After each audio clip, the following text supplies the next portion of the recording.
speak here today on behalf of myself, my brother David, and my sister Marie, who can't be with us today, the siblings of our murdered brother Robin Wilkin. Robin was the eldest sibling, and we looked up to him during our childhood years. Now as a family we have been left with nothing but memories of growing up together with Robin, due to the action of Vile and Nikita Burns.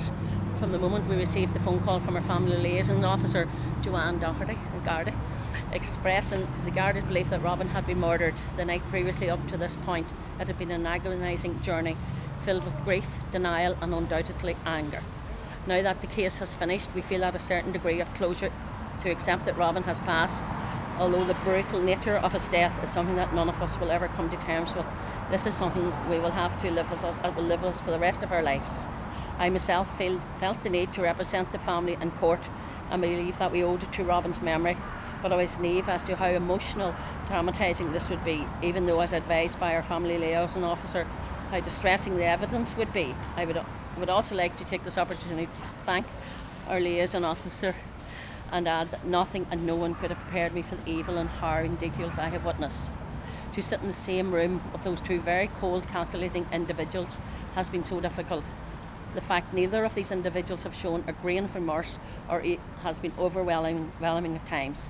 I have witnessed my brothers of both these people give evidence in court, and this has caused me to wonder how would these two feel if it was shoe was on the other foot and it was their own flesh and blood that was needlessly murdered in such a brutal way. I have listened to the Garda's interviews. I felt sickened by their attitude towards Robin's life. Ms Burns declared that if the body wasn't found, she hoped his family wouldn't bother to come looking for him. And Mr Vile's almost mockery to declare how ironic it was that Robin always wanted to be buried at sea.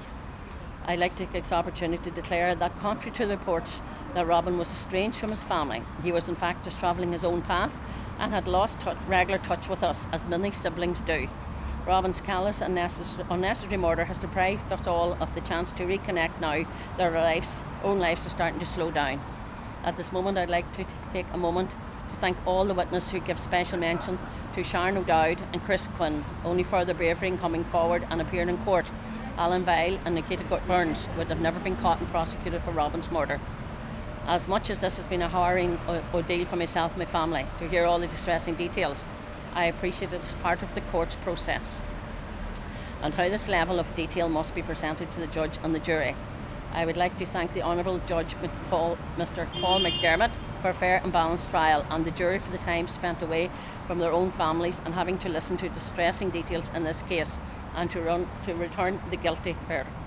I would like to also pay tribute to Garda Síochána and everyone who contributed to the investigation into Robin's murder in any way.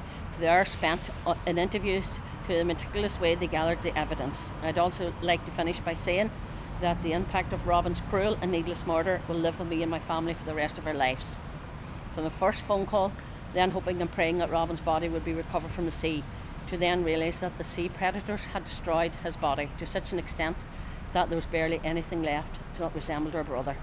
I appreciate the fact that Mr Vile's father and stepmother approached me in the court to offer condolences and apologies.